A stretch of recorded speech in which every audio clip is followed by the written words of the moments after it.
বানিয়ে নিব CP style perfect chicken বল। আমি প্রথমেই নিয়ে নিয়েছি 500 গ্রাম মুরগির বুকের মাংস। আমি বুকের মাংসগুলোকে ছোট ছোট করে কেটে নিয়েছি ব্লেন্ড করার সুবিধার্থে। আপনার ইচ্ছে করলে এখানে মুরগির বুকের মাংসের পরিবর্তে থাইয়ের মাংসটাও ব্যবহার করতে পারবেন। থাইয়ের মাংস দিয়ে চিকেন বলগুলো তৈরি করলে টেক্সচারটা আরো বেশি ভালো আসে, কিন্তু অনেকের হাতের কাছেই থাইয়ের মাংসটা অ্যাভেলেবেল থাকে না, আর সেটার প্রাইসও একটু বেশি। তাই আমি আপনাদেরকে এই ব্রেস্ট পিস দিয়ে একদম পারফেক্ট চিকেন বল তৈরি করে দেখাবো। এবার মাংসটাকে খুব ভালো মতো কিমা করে নিব।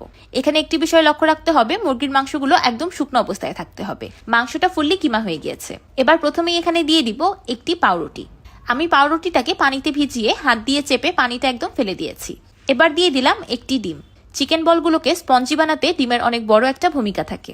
দিয়ে দিলাম 1 চা চামচ রসুনের গুঁড়া, 1 চা চামচ আদা গুঁড়া, 1/2 চা চামচ হোয়াইট পেপার পাউডার, 1 চা চামচ চিলি ফ্লেক্স, 2 টেবিল চামচ কাঁচামরিচ কুচি, 2 চা চামচ লবণ আর 1/4 চা চামচ ব্ল্যাক পেপার পাউডার। এবার সবগুলো মশলা চিকেনের সাথে খুব ভালোভাবে ব্লেন্ড করে মিশিয়ে নিব। এই পর্যায়ে আমার কাছে চিকেনের মিক্সচারটা একটু পাতলা মনে হয়েছে, তাই আমি এখানে বাইন্ডিং অ্যাড করব। বাইন্ডিং এর জন্য দিয়ে দিলাম 3 টেবিল চামচ কর্নফ্লাওয়ার। আপনারা ইচ্ছে করলে এখানে আদা রসুন গুঁড়ার পরিবর্তে আদা রসুন বাটাও ব্যবহার করতে পারবেন। কনসিস্টেন্সিটা আমি আপনাদেরকে দেখিয়ে দিলাম ঠিক কেমন হবে। চিকেন বলগুলো শেপ দেওয়ার জন্য আমি হাতে হালকা তেল মাখিয়ে নিয়েছি। এবার অল্প একটু চিকেন মিক্সচার নিয়ে 2 হাতে তালুর মাঝখানে দিয়ে একটা বলের মতো শেপ দিয়ে দিলাম, যেভাবে আমরা সাধারণত লাড্ডু তৈরি করে থাকি। এবার একটি একটি করে চিকেন বল পানিতে ছেড়ে দিচ্ছি। দেখতেই পারছেন এই অবস্থায় চিকেন বলগুলো একদম প্যানের তলায় পড়ে আছে। একটু পরেই কিন্তু এগুলো একদম পানির উপরে ভেসে উঠবে। এই সময় চিকেন বলগুলোকে বেশি সিদ্ধ করা যাবে না, তাহলে কিন্তু চিকেনটা ওভারকুক হয়ে যাবে আর পরবর্তীতে চিকেন বলটা একদম সফট অ্যান্ড স্পঞ্জি হবে না। চিকেন বলগুলো যখন নিজে থেকেই পানির উপরে ভেসে উঠবে তখনই সাথে সাথে চুলা থেকে নামিয়ে নিতে হবে। সবগুলো চিকেন বল পানির উপরে ভেসে উঠেছে, আমি সাথে সাথেই এগুলোকে পানি থেকে তুলে নিচ্ছি। পানি থেকে নামানোর পরেও কিন্তু এগুলো স্টিমে আরো কুক হতে থাকবে, তাই মনে করবেন না যে ভিতরে কাঁচা রয়ে গিয়েছে। তাই চিকেন বলগুলো পানিতে ভেসে ওঠার পরই যত দ্রুত সম্ভব এগুলোকে চুলা থেকে নামিয়ে নেবেন।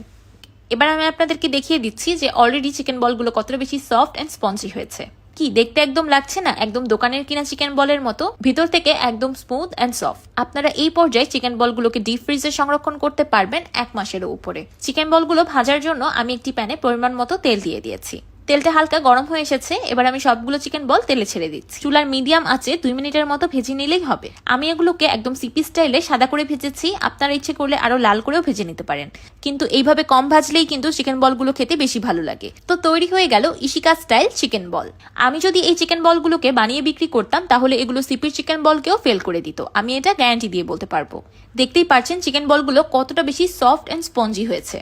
এখন তো চিকেন বলগুলো গরম আছে, কিন্তু আমি একটু পরে ঠান্ডা হয়ে যাওয়ার পরও আপনাদেরকে আবারও এটা সফটনেসটা দেখিয়ে দিব। আমার এই রেসিপিটি ফলো করে বাসায় একবার যদি এভাবে চিকেন বল বানিয়ে খান, আপনিও আর কোনোদিন সিপিতে গিয়ে চিকেন বল খেতে চাবেন না, ইচ্ছে করবে বাড়িতেই বানিয়ে খাই। চিকেন বলগুলো এই পর্যায়ে ঠান্ডা হয়ে গিয়েছে, দেখতেই পাচ্ছেন এখনো কতটা বেশি সফট অ্যান্ড স্পঞ্জি আছে। আমার পার্সোনালি চিকেন বল খুব বেশি ফেভারিট, তাই আমি এই চিকেন বলের একটা পারফেক্ট রেসিপি বের করেছি, যেটা আমি বাসায় তৈরি করি আর আজকে আপনাদের সাথেও শেয়ার করলাম।